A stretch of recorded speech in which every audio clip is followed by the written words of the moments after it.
Deal on the Mississippi River. In the Gulf of Mexico, the Atlantic Ocean, high surface temperatures cause powerful updrafts.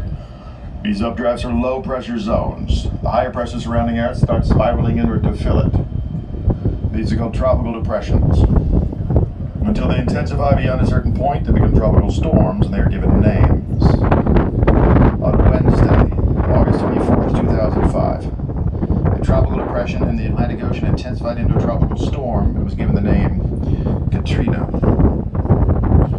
Now, what you're looking at off the starboard side of the boat, that is to the right as you face forward, that is the lower ninth ward. Behind that wharf, behind those trees, those rotting piles, that is the area that was hit the hardest by the flooding in New Orleans and has recovered the slowest. It was a predominantly low-income African-American neighborhood, and that was the site of the worst breach in the levees, although certainly not the only breach in the city. The levees themselves, for those of you who are unaware, levees are little more than compacted piles of dirt with a thin concrete or stone shell to prevent erosion. If you got off the boat at the battlefield, you're walking on top of a levee. That's all they are.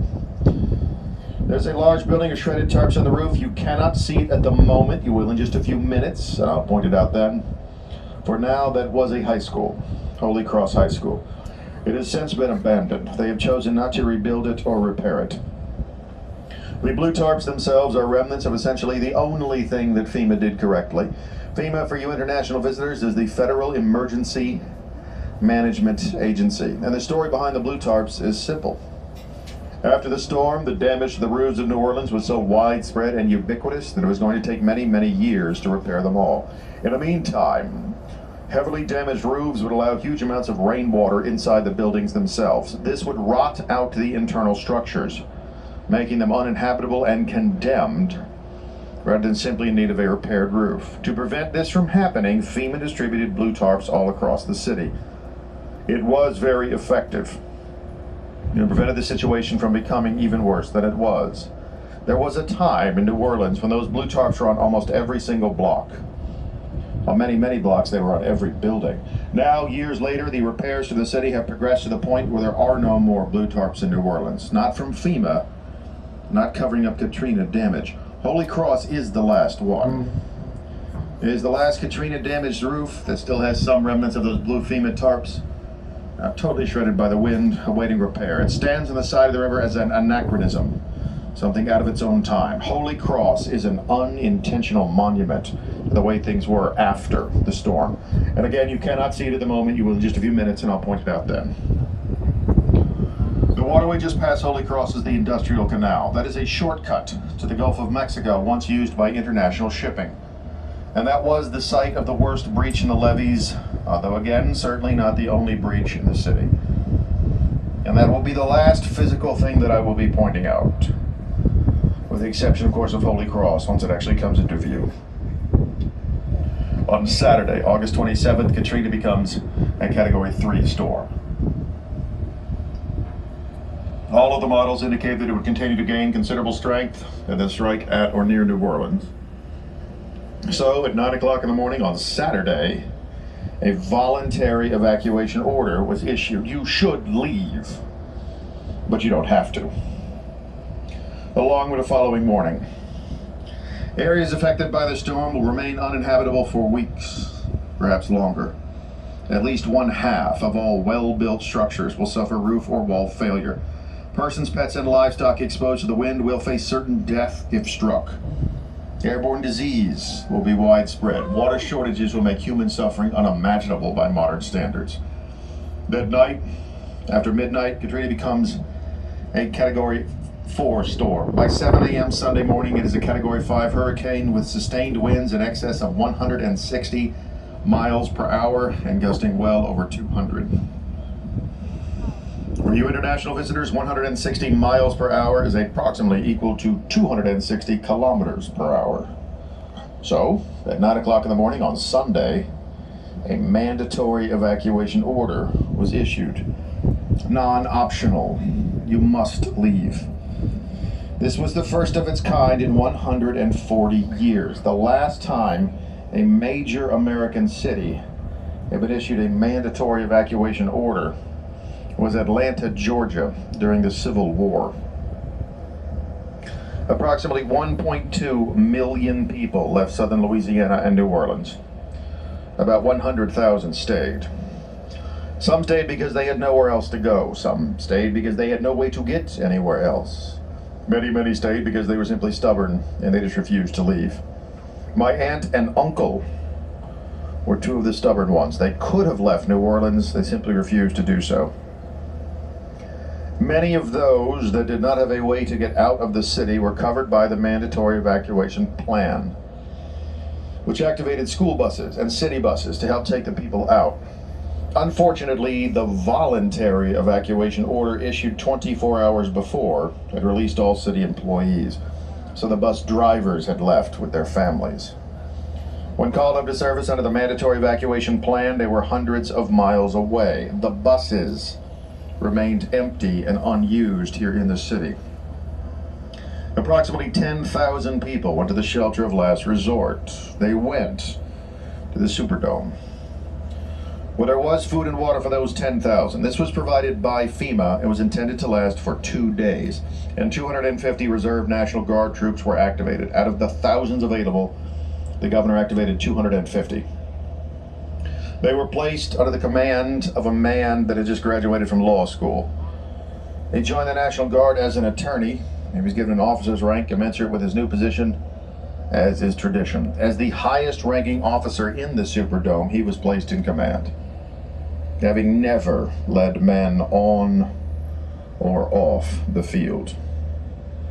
Sometime after midnight, the rain began to fall, and the wind began to rise and rise and rise and rise. At 4 o'clock in the morning on Monday morning, the industrial canal off the starboard bow broke open, and the lower Ninth Ward began to flood. At 5 a.m., the other side of the industrial canal broke, and what used to be a Navy yard began to flood. At 6, the East New Orleans levee, which is miles behind us, was overtopped by a massive storm surge. East New Orleans begins to flood. Katrina makes landfall around 6:15 in the morning, southeast of here. This is approximately the same time that the power plant supplying electricity to the city flooded, shut down, would not come back online for 6 weeks. Over the next few hours, as Katrina makes its way past New Orleans, breaches, breaks, and overtops occur all across the city. There was no one single type of failure or location that the levees failed. Different things happened in different places. In Luter Avenue, in the nice suburbs around the yacht club on the other side of the city, the levees are too short, the water goes over the top. The Four Points Canal, the levees are intact, but the flood walls on top of the levees break. The New Orleans Canal, which was unfinished, it was the gate leading to the unfinished portion that broke open. The worst breach by far, no comparison, was that leading to the lower Ninth Ward. As the storm approached New Orleans, almost all of the traffic in the port of New Orleans went upriver.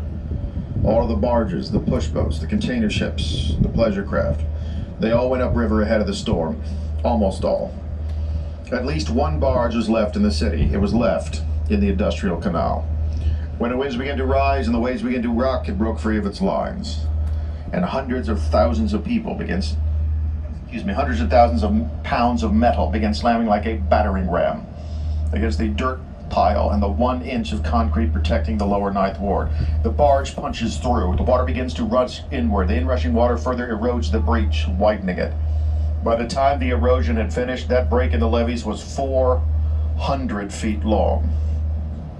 Katrina passes New Orleans a little before 10 o'clock in the morning on Monday morning, and the wind begins to die very quickly, but the damage has been done.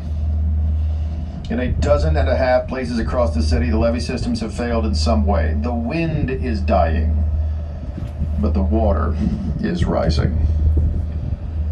Most people in the rapidly flooding areas did not realize that they were in a flood until it was too late. And I'll have to finish that in a second. All right, folks, if you look to the right and you face forward, you're going to very clearly see Holy Cross. If you look closely, you can still see some of the blue FEMA tarps around the chimney itself and around the very edges of the roof and in one of those windows. Those are the remnants of the blue FEMA tarps that used to cover that dilapidated, decrepit, and partially repaired old roof. After 18 years, they have finally begun doing something with it. They started a few months ago. Once they ripped open the top of the roof, they realized that the internal structure was much, much worse than they had thought, because it was literally had been open to the elements, staggering holes in the roof for almost 2 decades. It is my understanding that the only thing that is salvageable in that entire building is the brick exterior. But there you have it. That is the last heavily damaged Katrina roof left in the city of New Orleans. Whatever they're doing, I'm glad they're doing something. So most people in the rapidly flooding areas did not realize that they were in a flood until it was too late. The reason being, if you are in a Category 5 hurricane, or any strong hurricane, you do not stand next to a glass window and look outside. It is far too dangerous. You have plywood over your windows. People are in the center of their homes, away from potentially deadly flying glass. They are aware that they are in a flood when the water is coming in under the doors. At that point, it is too late to leave your home.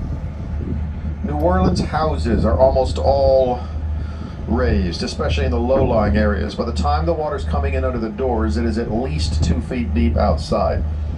The flooding is coming from a point source, or sources, which means that the water itself is moving very, very quickly. You cannot step into 2 feet of fast-moving, debris-filled water and survive, even if the wind has died down to non-lethal levels. So the people of New Orleans, trapped by the rising water, went the only direction they could. They went up. Go to their second floor if they had it, go to their attics if they didn't. Many, many thousands of men, women, and children in the city survived because of 6 words. That is a literal statement. Those 6 words are: keep an axe in your attic. Since 1965, it has been standard hurricane preparation in the low-lying areas of New Orleans to keep an axe in your attic. Many of those axes have been placed there years, sometimes decades before, and never touched. And now, as the water rises, the people retreat into their attics, and the water continues to rise into the attics, trapping them there and rising still. Those that had axes had the ability to cut their way to their own roofs and escape the rising water. Those that didn't. That was why whenever you saw pictures or video of people stranded on rooftops after Hurricane Katrina, there was almost always a large hole in the roof. That was not storm damage, that was an escape hole. And that was Monday.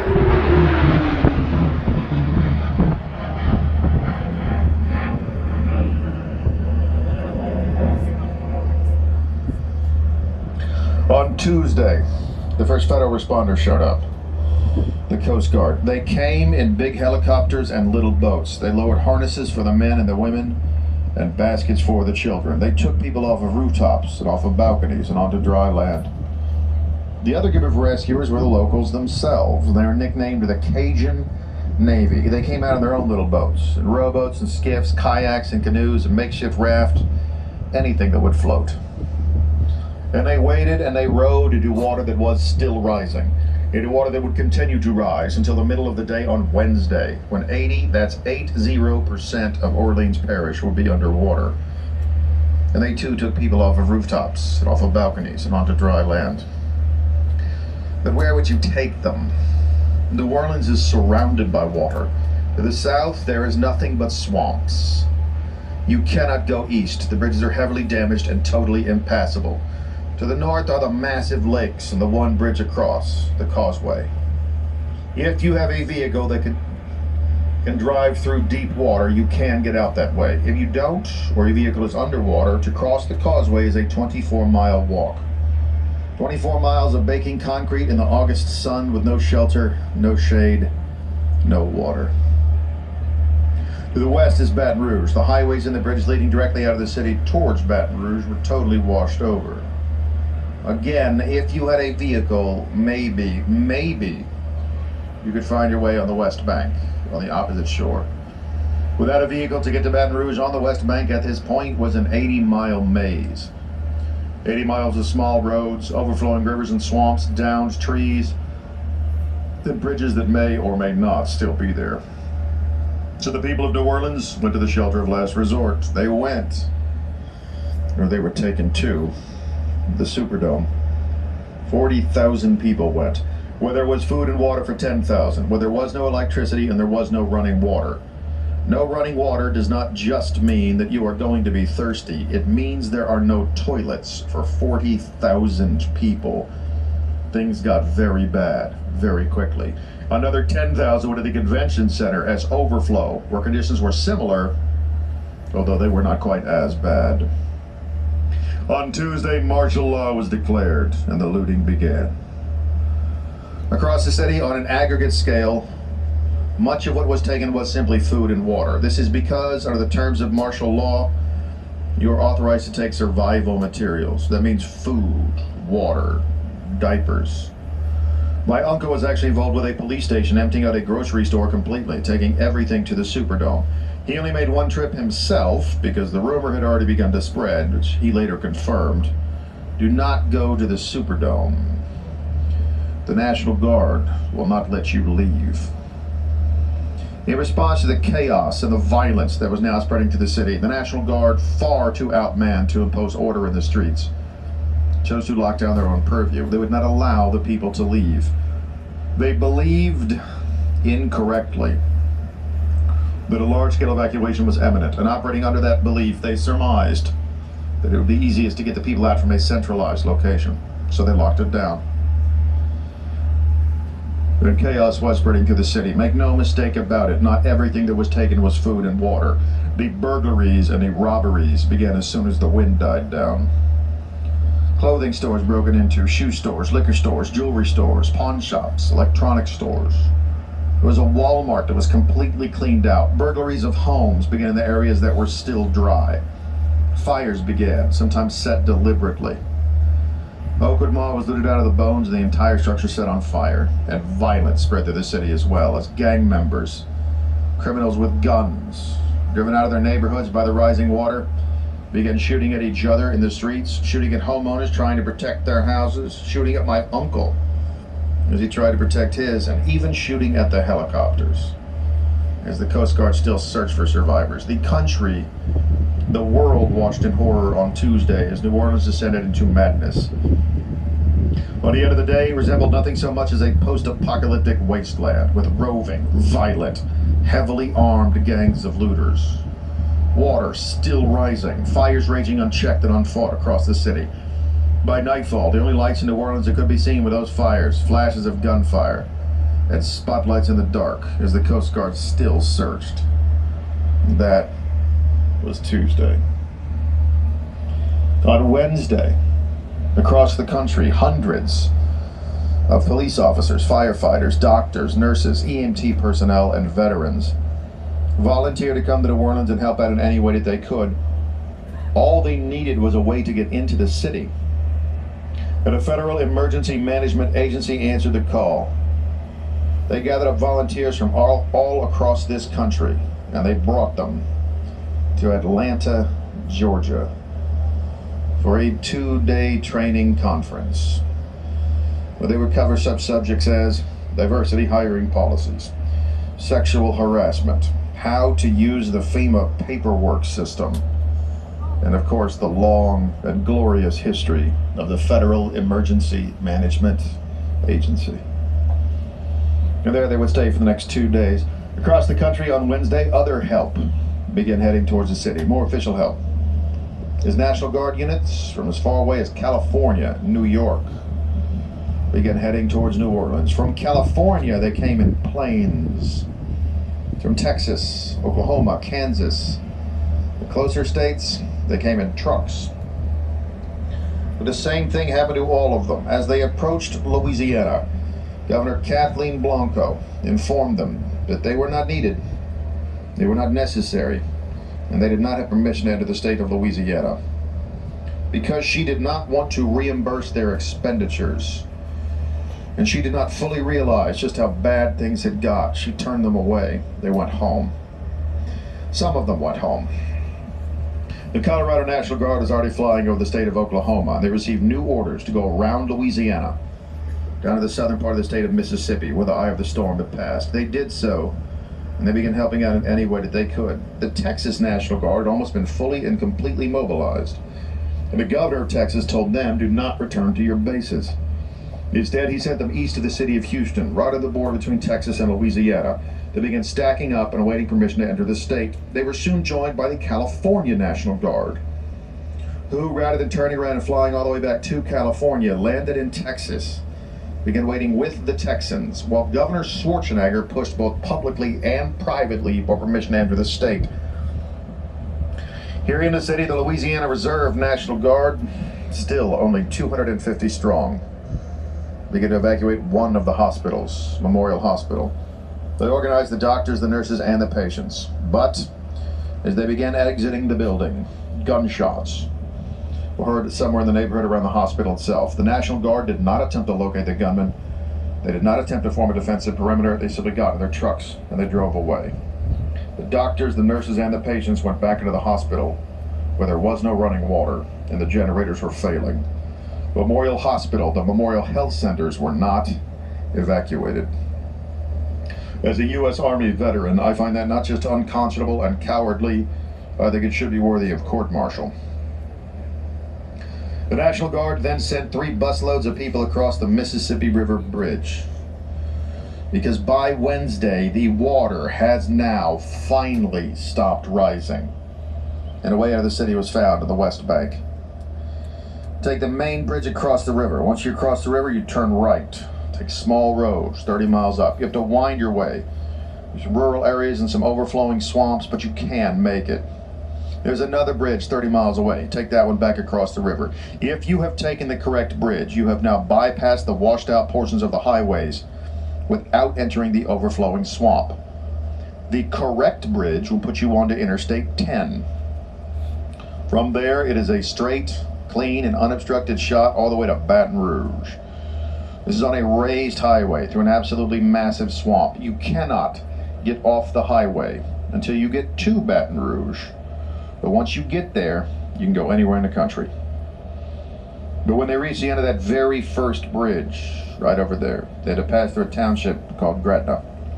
And the Gretna Sheriff's Department, understandably, yes, but not excusably, fearful of the chaos, the looting, and the violence that is now spreading through the city, had barricaded the bridge.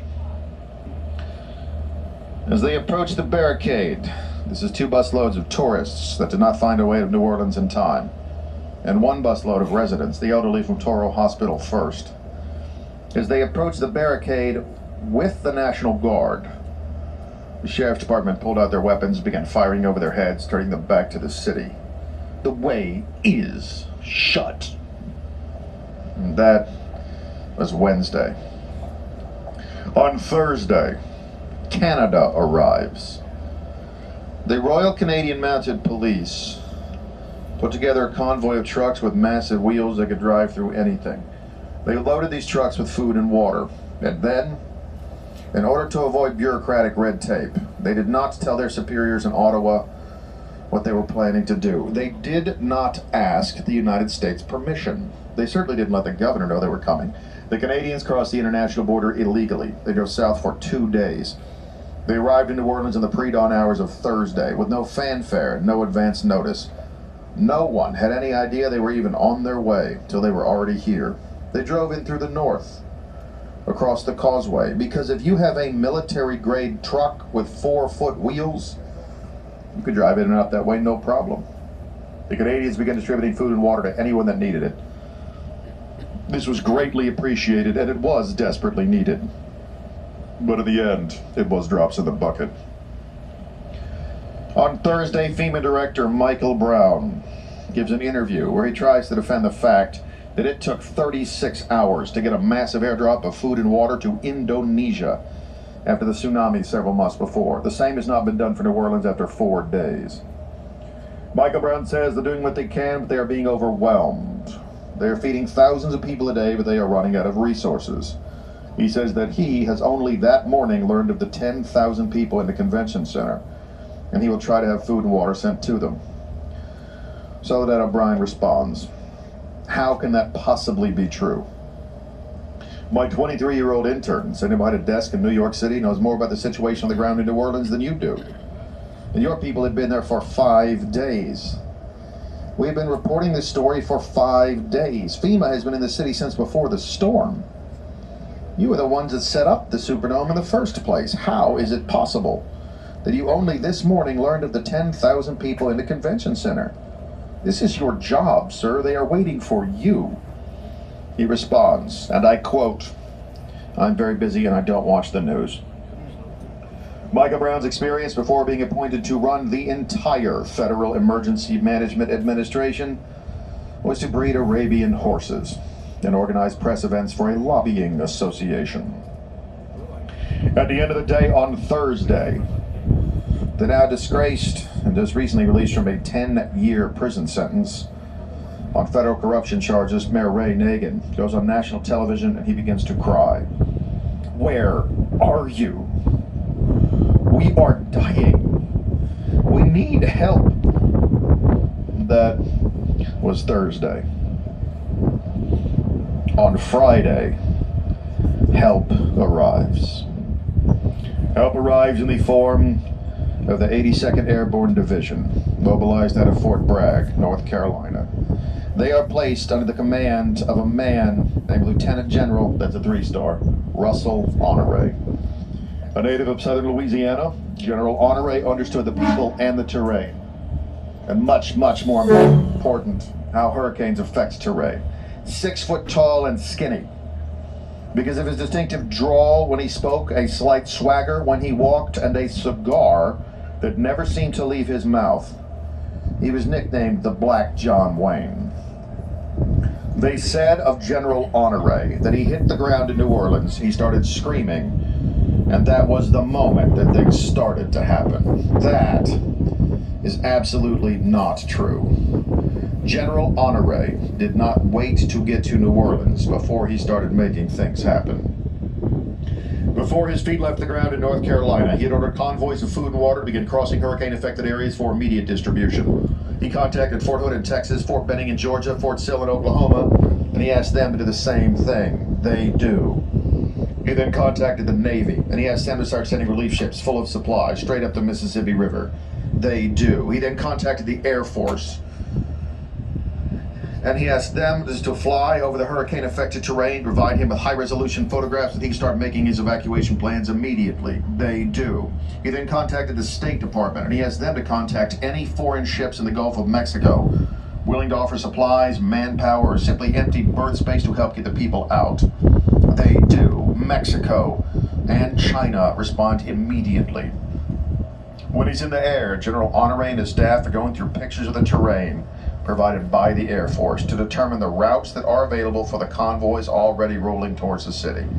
They went through pictures of the city to determine where the water is, where the people are, where the distribution centers can be, where the exit points will be.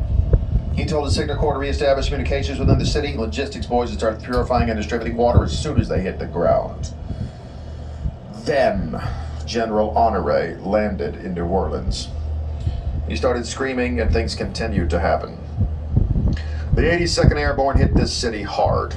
Highly trained, highly disciplined, very professional young men. The chaos in the streets ended. The looting of non-survival material stopped. The gang members and the criminals with guns put them down.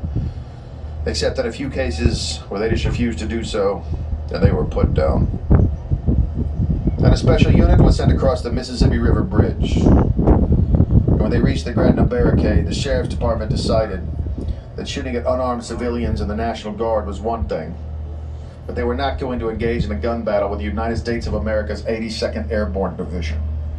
There was a very, very tense moment that almost went very, very bad when one of the sheriffs pointed his pistol directly at the captain who was trying to talk to them.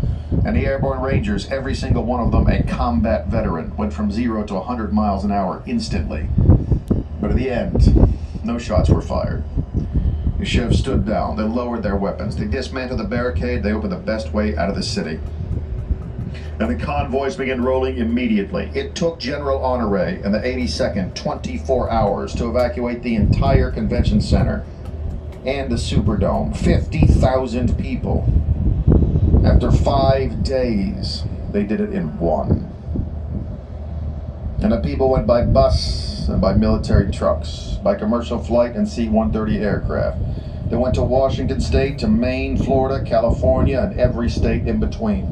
No state took more than Texas, no city more than Houston. They went to hotels and motels, to summer camps and school gymnasiums. They went to churches and to private citizens' homes who simply opened their doors to strangers.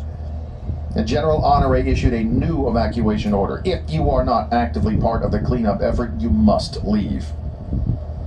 My aunt left then, my uncle did not. He is a retired Army chaplain with extensive, damn near comprehensive knowledge of New Orleans. And he spent the next few weeks assisting the 82nd in search and rescue operations, as well as performing last rites. The city emptied as the people dispersed. But the soul of the city survived. Out of the night that covers me, black as the pit from pole to pole, I thank whatever gods may be for my unconquerable soul. In the outlines of circumstance, I have not winced nor cried aloud under the bludgeonings of fate. My head is bloody, but unbowed. It matters not how straight the gate or charged with punishments the scroll. I am the master of my fate. I am the captain of my soul. And so the soul of the city survived. There was one bar left open in the French Quarter for the soldiers, and 2 musicians there played every single night, so that here in New Orleans, no matter how bad it got, the music never stopped. It took 6 weeks to get the water out of this city. But when the levees are finally repaired and the water drained out, General Honoré lifted the evacuation order, and he personally called for the people to return. The first wave of people to come to New Orleans were volunteers. They came from every state in this country and from countries all over the world. They came with tools in their hands or just their hands. They came with skills or just a willingness to work. I was down here in December for Christmas break, back when I was in law school. No tools, no skills, and I was put to work tearing out rotten drywall from a single house that could be saved. And we did. We saved that house. As the federal aid, state aid, international donations, private charities, churches, personal gifts, and private investment poured back into the city, there was a wave of demand for skilled and unskilled labor. And the people of New Orleans came back to tear down, to clean up, and rebuild. Despite the predictions of some in the halls of power that the city had drowned, that the people would never return, they came back so quickly that AT&T, Verizon, the other telecom companies could not keep up with demand.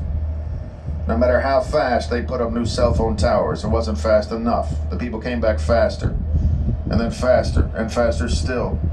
And so for months, it was impossible to use your cell phone as a cell phone.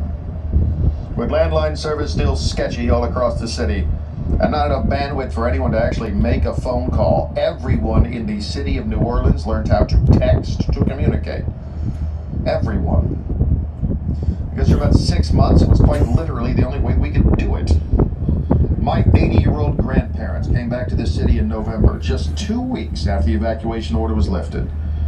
And they sent out a text message to my entire family saying that they had a new phone with big buttons. They have learned how to text, and this is how they're going to be communicating from now on. It was a good day.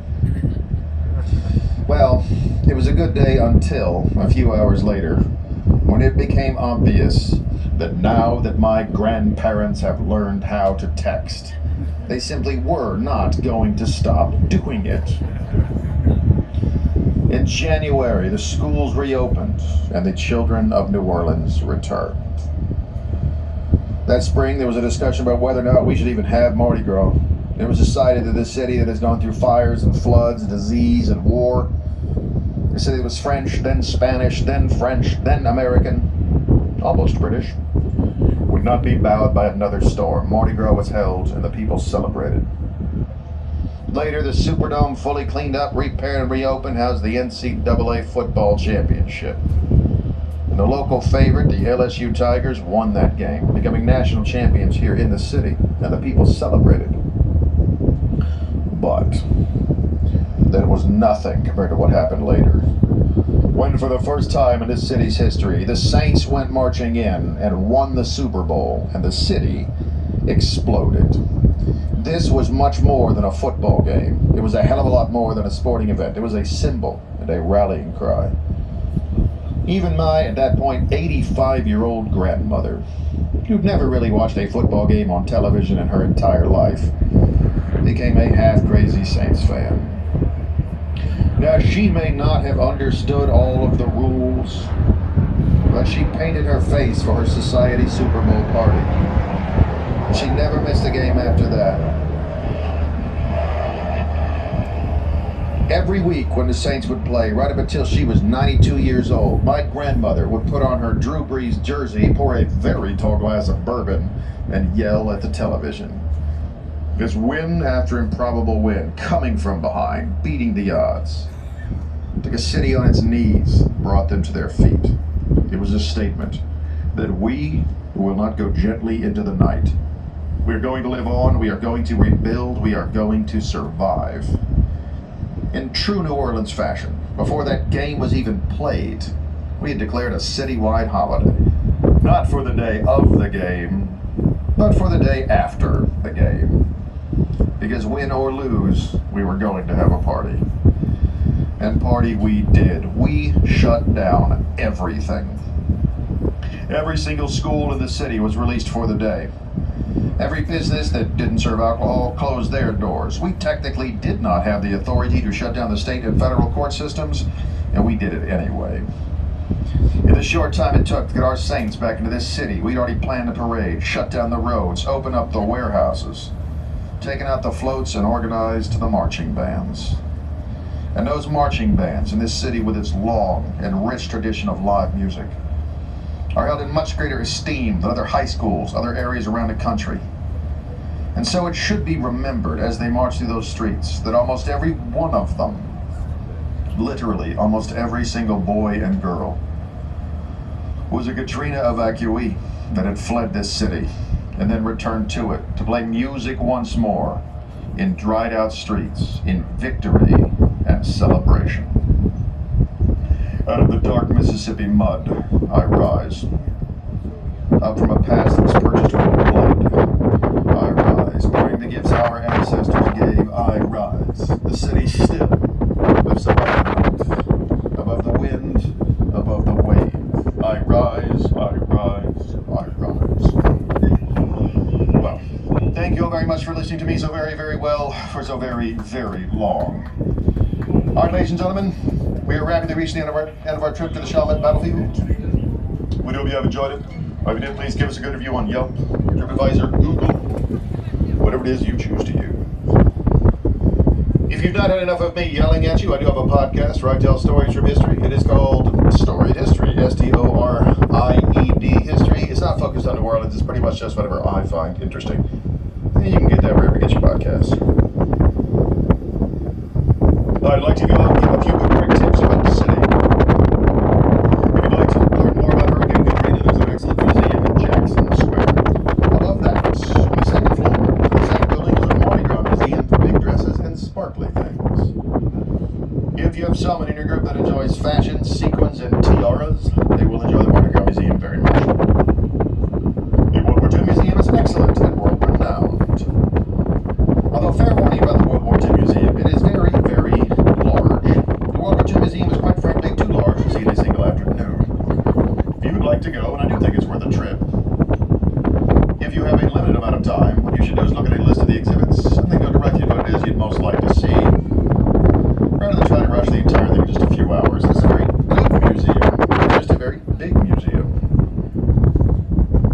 Alright, food. Best po' boy shop within walking distance? Mother's, just on the other side of Harris Casino. Well, that's the most famous. I have honestly heard not great things about it recently. So if I were going to go walk to get a po' boy, I would go to Mr. Ed's or Johnny's in the French Quarter. Or maybe New Orleans Hamburger and Seafood Company on Decatur.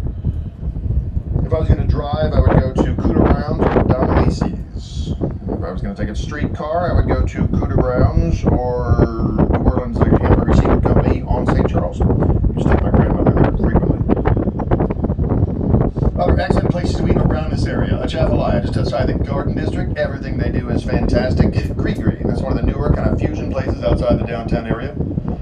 Antoine's, oldest restaurant in Louisiana. Oldest continuously owned and operated family-owned restaurant, owned by the same family since 1840 in the entire United States.